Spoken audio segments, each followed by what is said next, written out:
Hey everybody, Tony here. Doing another Stuff I Forgot I Own video. So that's what this one is going to be all about.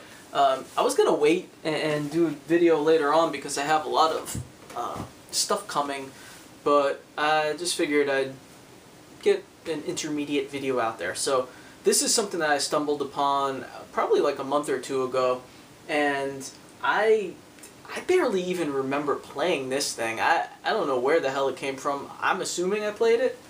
God only knows where it came from, but it's the Electronic Talking Mystery Mansion game. This one is not that old. I think it's from the 90s, mid-90s. In fact, yeah, I could see the copyright on there. It says 1995. So this one, I guess, was something that was maybe a Christmas present or birthday present, most likely. Something that we probably played only a few times. Because like I said, I can barely remember it. But it is a huge game. It's crazy. This is like from that era when board games alone weren't enough. Because there were all these video games out and everything. And I think there was this kind of this pushback for board games to be a little more entertaining or to do more than simply be a board game. And this thing is just insane. I put it together a little bit because I wanted you to get a look at what this board looks like, but I didn't like sit there and really put it together because it takes a long time and I just don't have the time right now. So in here we have the instructions and a letter from B. Emmett Redstone, who I imagine is probably this magician-looking guy over here. And, you know, I forgot to put the rug down. This is the rug. I should put it down on the board. Got a couple of magnifying glasses in there, so you could find clues. Because this is the Mystery Mansion game, after all. There's a deck of cards in here that have different things on the back. There's maps and characters. And honestly, I don't even remember how the hell to play this game, so I'm not going to try to explain that part of it, but got some dice in there for rolling. And I got a bunch of extra... There's a lot of extra pieces in here that I just didn't put on the board.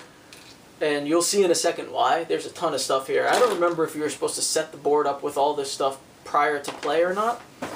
And then for that element of video game essence, they have the talking electronic part of the game. So I put new batteries in there so you could hear, but when you turn it on... Welcome. Welcome. And after that, nothing happens.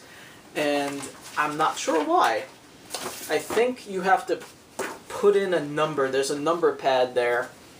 And I read something in the instructions about there being some kind of number thing. So I'm going to just type in a random number and see what happens. Welcome. 1, 4. This is the bedroom. You see the following: bed, dresser, rug, fish tank, lamp. Okay. Alright, so apparently you type in the room numbers. There are numbers for each of the rooms on the board, and it tells you what's in the room. And perhaps that's how you set the board up with all the pieces? You're supposed to do that? I don't know.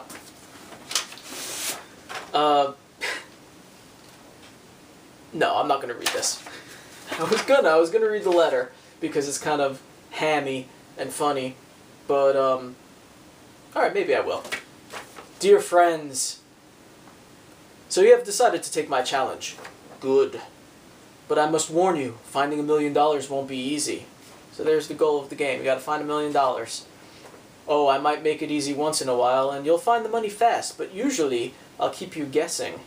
I might even throw in some misinformation. For example, I might tell you you need to be with the chauffeur to find the money, but you may not. This will slow you down, but it will never prevent you from finding the money. I don't have to tell you, but I will. The successful sleuth always takes good notes. Sounds like a class all of a sudden.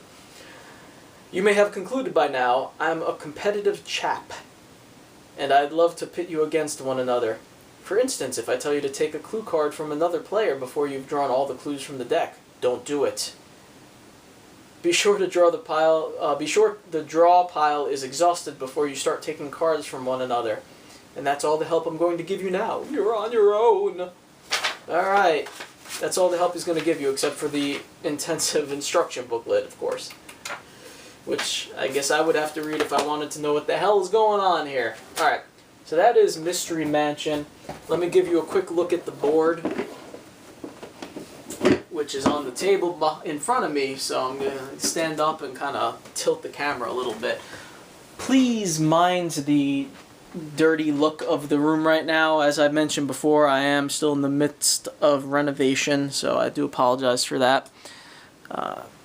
Here is the board. And now you could see what I was talking about there. There's like walls that you set up, and then all these pieces here are things that come in the box that you have to put down yourself. See, they're all just random. It's almost like a freaking dollhouse, and that's kind of why I got a little bored with it and stopped putting the stuff together. So there's like arcade, pinball machines, the figures down there, dresser. And then I suppose when you do the electronic component, that's when they tell you what's in the room. I guess you put it in, I don't know. So that is my piece of nostalgia, stuff that I forgot I own. And you could probably see why I forgot I own this, because I never played the damn thing. Alright. And before I let you guys go, I will show you one other thing. I went to the store yesterday, and I noticed in the claw machine that there were some Teenage Mutant Ninja Turtles that were in there. And I decided to go for it, even though it's not horror, it's still, you know, and they're the newer Turtles. But still, it was something better than the normal crap that you find in the claw machine. So I went in and I was looking, and the first thing I noticed was that there was one stuffed toy that was on top of one of the turtles, and that kind of looked like the best way to go. So on my first shot, I actually won something that I don't want, really. It's just a dinosaur with some leaf in his mouth. And, you know, I really just did that to get it out of the way, but it was the only thing I won. Because after a few shots at the turtles, it didn't take me very long to figure out that they were kind of in positions very close to the front of the machine where the claw can't really reach them very well. So, you know, I spent 50 cents, $1, something like that, trying to get the turtles. I gave up and went home with the freaking dinosaur. And then today, on the way home, I saw, there's this like, it's not really a yard sale, it's like a farmer's market, and they put out stuff sometimes. And I found this guy in there. I actually didn't know what it was at first. I looked at the tag and I saw it was from 1983. And it was Mattel. And it looked kind of familiar. I just couldn't figure out where it was from. So I figured for $1, which is what they had on it, I would grab it and bring it home and see what I could find out about it. And it turns out that this is Lurky from Rainbow Brite. And now that I think about it, there was actually a Rainbow Brite doll in the bin where this was too. So I guess they had a couple of Rainbow Brite things from the 80s there. Not worth very much money or anything like that, but since it had kind of a monster feel to it, I figured I'd snag it and see what it was all about. So now I have that sitting around, more stuff. I should probably just sell all this. Anyway, thank you for watching my Stuff I Forgot I Own video. I have some really cool stuff that I found as I was looking around that I'm kind of saving, more along like the toy and 80s kind of nostalgia vein. So I'm saving that a little bit. And the only other thing I want to tell you is that I have a lot of little things happening with the sculpting. So if you have not yet picked up a Leslie Vernon magnet, there are only 4 left. So I would do that soon if you want one. I may not do a second run of those for a while, we'll see. And something I forgot to mention also is that the first runs are going to be different than the ones after that. So you will be able to tell like that you got one from the first run. I'm gonna either number them or just sign them and date them on the backs, and then future runs I'm probably not gonna do that. So they'll be a little different that way. The first runs are more like limited, while not completely limiting the magnets themselves. And I'm gonna go.